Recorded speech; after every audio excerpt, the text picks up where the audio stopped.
Welcome to the latest episode of the Informing Choices mini-pod. Jacinda Ardern's decision to step down as New Zealand Prime Minister came as a surprise to many.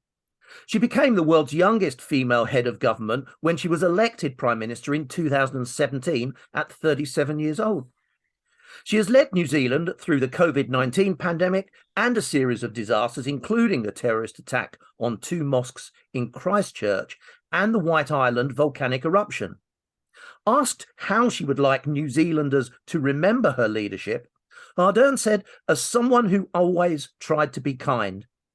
I hope I leave New Zealanders with a belief that you can be kind but strong, empathetic but decisive, optimistic but focused, and that you can be your own kind of leader, one who knows when it's time to go," she added. Relational systems architect, leadership development and impact coach, and creator of Mycelium Collab, Alessandra Marazzi, posed the question, what would the world look like if we all wanted to be remembered as someone who always tried to be kind? Which in turn begs the question, is kindness the leadership competence of the future? So to consider this question, I'm delighted to welcome Alessandra back to the podcast. Alessandra, welcome back. It's great to have you back on the show. What do you think are the characteristics that Jacinda Ardern brought to the role of Prime Minister, particularly through such a challenging time for the country? Yeah, well, Steve, first of all, thank you very much for having me here. It's always a pleasure to engage in these conversations. Yeah, the decision of Jacinta really sort of inspired me, but mostly what she said. She talks about kindness as the way she wants to be remembered, and she names a series of let's say leadership competencies that we should really reflect on. So the question that was brought up for me is really in such a time of complexity and when we feel like the one she led. I mean, she didn't have an easy pass, right? Very true. And nonetheless, she could hold that very strong, very soft, approachable, kind, compassionate front. And so the really what tells me is like maybe what we needed today is not to look at one set of competencies, one set of answers, one set of solutions, but maybe a complex mix that allow us to always stand in front of complexity with creativity and with humanity.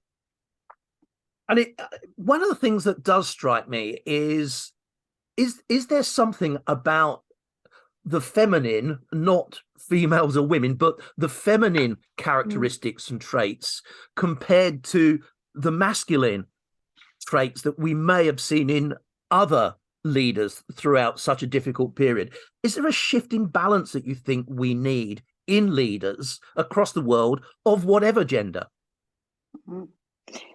I think definitely yes.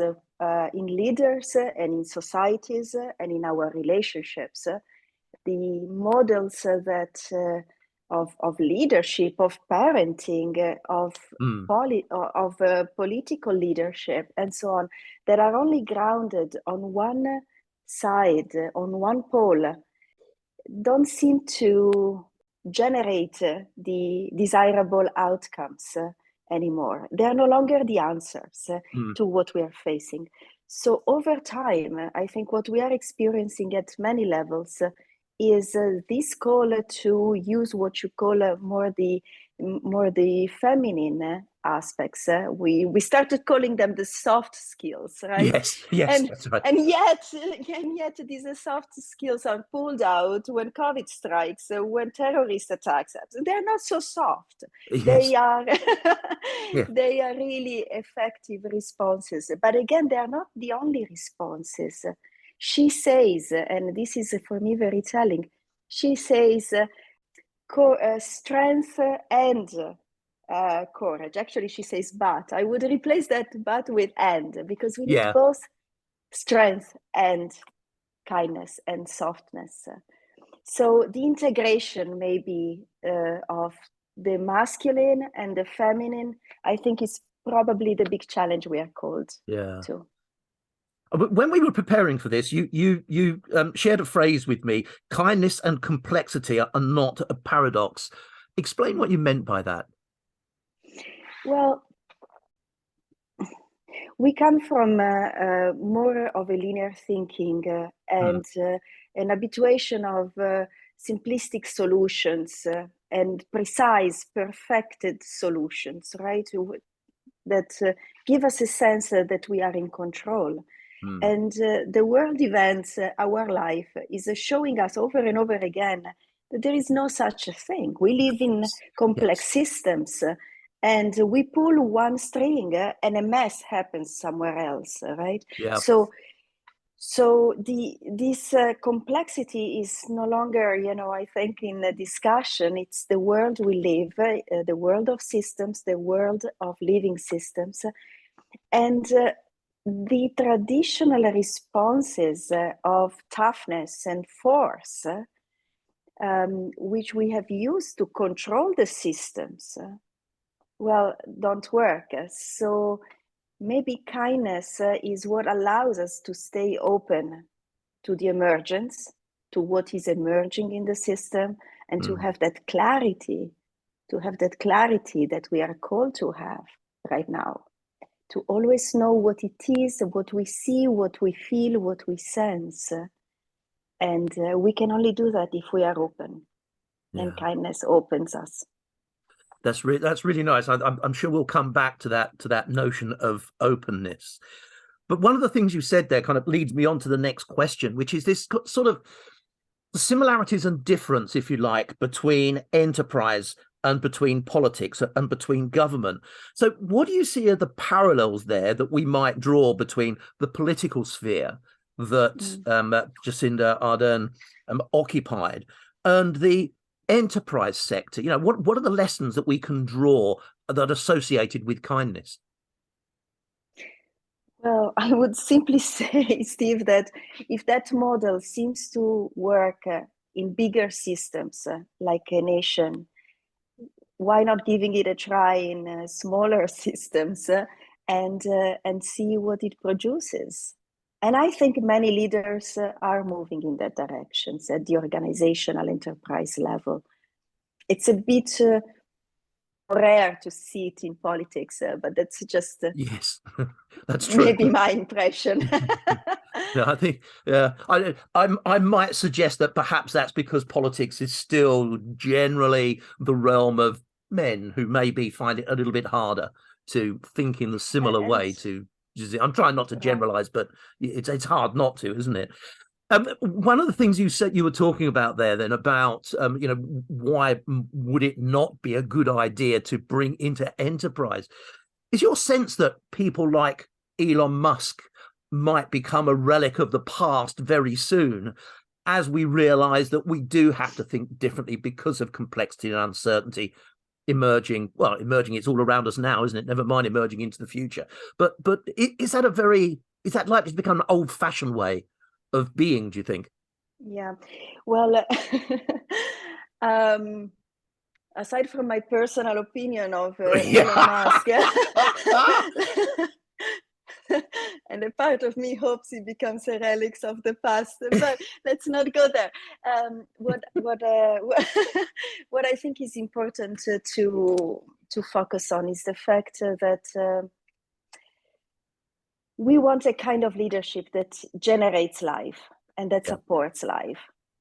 So a kind of leadership that is generative and produces the outcome that we want to live and inhabit, and stop leading to produce things that we hate and despise and make us miserable.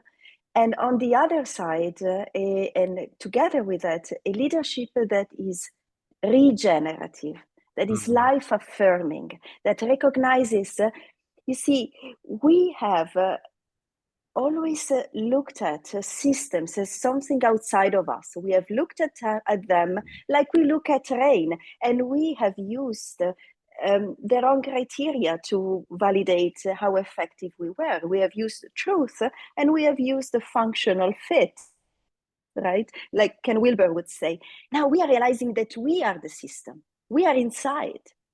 So Jacinta was part of the system. She was not managing something outside. And so in that, the criteria of affirming life, producing goodness, the intention of goodness and beauty now will be much more, producing much more desirable outcomes. I love that idea of life affirming as well. And that really nicely takes us into the third question, because, how do you think these lessons and the characteristics displayed by Jacinda Ardern help us enable what I often call a more human future? And all the way through this, really, we've been talking about how important those human traits are to our future. So, what are the lessons that you think we can draw around leadership into the future? Yeah, so I would say let's embrace complexity and the complexity of our human nature. Yeah. Let's be courageous and compassionate. Let's be clear and decisive. Let's be everything. Let's be everything that we are. Let's have a strong strength and care, and let's learn how to hold this complexity and to become bigger, really. So that for me is really the big thing that I would take away. Yeah. I really like the one that particularly stood out for me there was courageous and compassionate, which I think almost encapsulate most of the other things that you spoke about then. The other thing that struck me is that right now, I would argue that most organizations in the political or the enterprise sphere actually work their hardest to avoid complexity and avoid uncertainty. Systems, processes, approaches, attitudes are actually all geared towards minimizing complexity, making things as simple as possible, making things as certain as possible. But that ignores the reality of our situation, doesn't it?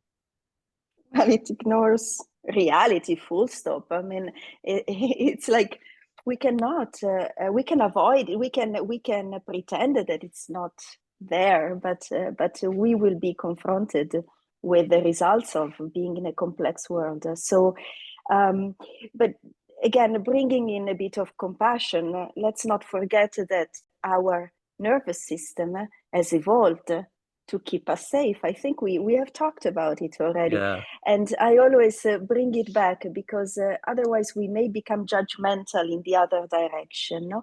And so a bit of compassion for the fact that evolutionary, we have developed to stay safe. Yeah. And so we don't like our system, our mind, our nervous system does not like confusion, complexity, chaos. We run away from it. We have built-in responses that are very strong and very much anchored in some parts of our brain that pull us away from that. So we also have the capacity of other responses, and that's what we need to train. The pause that allows us to open up to other possibilities of who we are. We are not just fight, flee, freeze. We are not. We can be much more. We have to be much more. And that is, we can achieve that. We can get there if we train the capacity to hold that strong back, that soft front that Jacinta gave us a model of. That's lovely, and I particularly like what you said there about we can be much more and we have to be much more, which feels to me like a really nice way of thinking about how working towards a more human future is absolutely essential.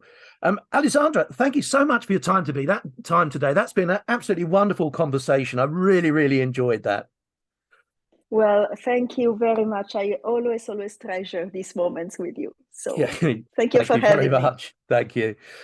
You can find out more about Alessandra's work from the contact information in the podcast description. So thank you all for listening. Do let your friends and colleagues know about the Informing Choices mini pod, and there'll be another episode along very soon.